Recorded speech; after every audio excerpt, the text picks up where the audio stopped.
Halfway through 2024, I realized I'd fallen down a handheld rabbit hole. It was honestly the perfect year for it though. New handhelds were being announced and released left and right. Of course, as tempting as it was to grab every single one, I had to be practical. Instead, I focused on grabbing handhelds that offered the best bang for my buck, or it genuinely stood out to me as a great game changer. Now, I've got 5 favorites that I'm starting 2025 with. These are devices that helped me finally chip away at my endless retro gaming backlog. Let's start small. Literally. The Trim UI brick is now the tiniest handheld in my collection, even smaller than my trusty Anbernic RG35XX Plus. My PSP Go technically competes for that title, but it struggles with some GBA games, so it doesn't count for me. What I love about the Trim UI brick is how incredibly compact it is. It's pocket-sized, sure, but it doesn't feel like a toy. The metal back adds a premium feel, and the built-in LED accents gives it a little extra flair. It's surprisingly powerful for its size, running games from N64 to Dreamcast. That's insane for something so small. It even plays some DS games, though constantly switching between the top and bottom screens can get a bit tedious. Still, it's a fantastic little device to have your hand on, especially since it even comes preloaded with Balatro. I haven't fully pushed it to its limits yet, but so far, it's really been an awesome handheld to use.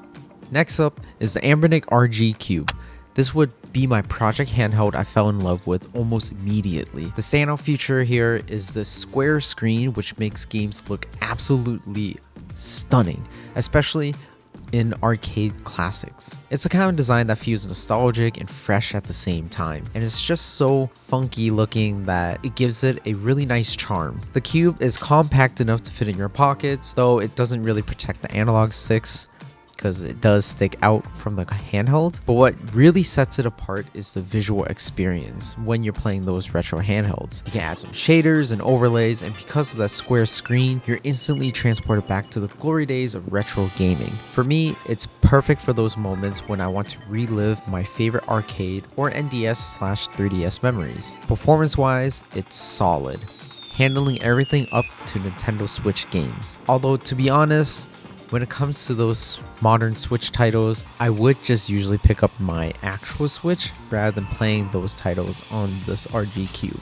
While the Cube is a bit on the pricey side, the unique screen and nostalgic vibes like this old Famicom colorway makes it stand out in my collection.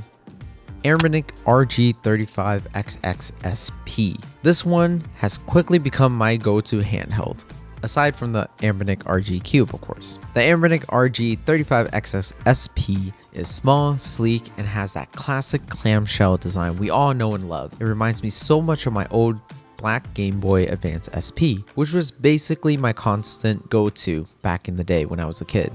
I really do regret selling it. The RG35XX SP takes everything I love about the Game Boy Advance SP, but it brings it to the next level. It doesn't just play Game Boy Advance games, but also handles PSP, PS1, NDS, N64, and even older consoles like Sega Saturn and Dreamcast. It's a versatile little device that feels like it can do it all.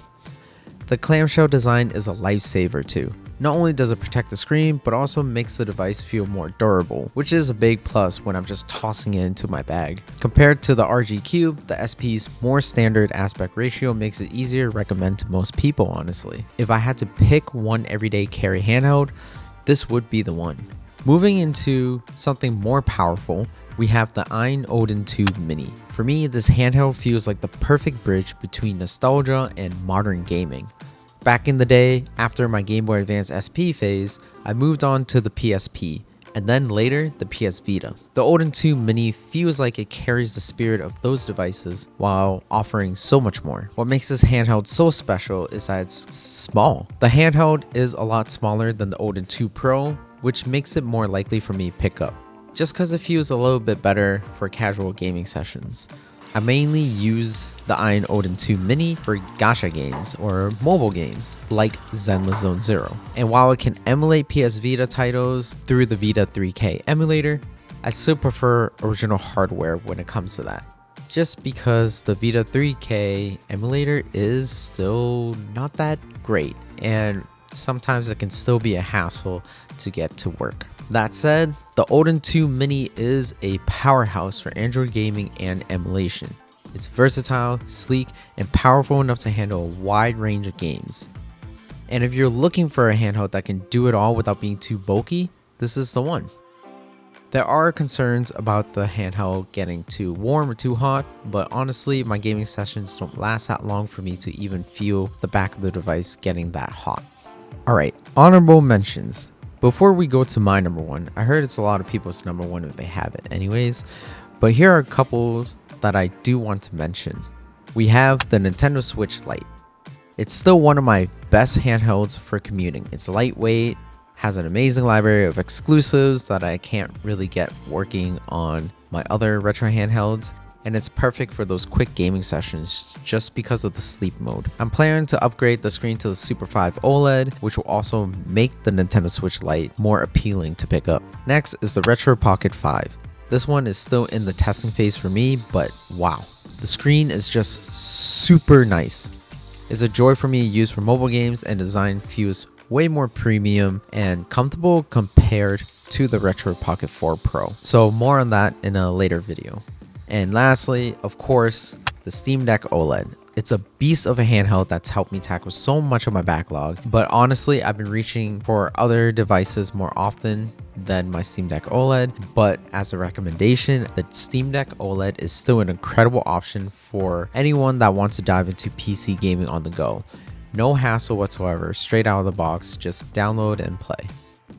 Now finally, the top pick that I have is the ROG Ally X. This is hands down the most versatile handheld as of right now in the market. I love using Windows because it doesn't limit me as much, and I can play a wider variety of games, online games especially. That way I can grind Zenless Zone Zero or even Wuthering Waves, or quickly try out newer gacha games without actually turning on my computer. Path of Exile 2 also runs a lot better on the ROG Ally X, visually better for sure. I believe the frame rates are so similar, but being able to push it towards 60 FPS just makes the game more enjoyable. Also, the biggest thing, as always, is that 80 watt-hour battery.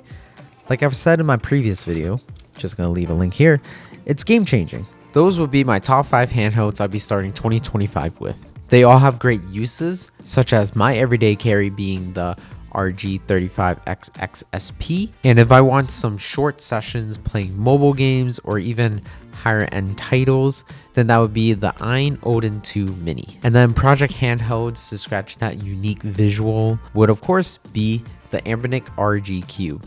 Just because of that square screen, everything's just so cool with this device. There's always a time and a place to use any of these handhelds.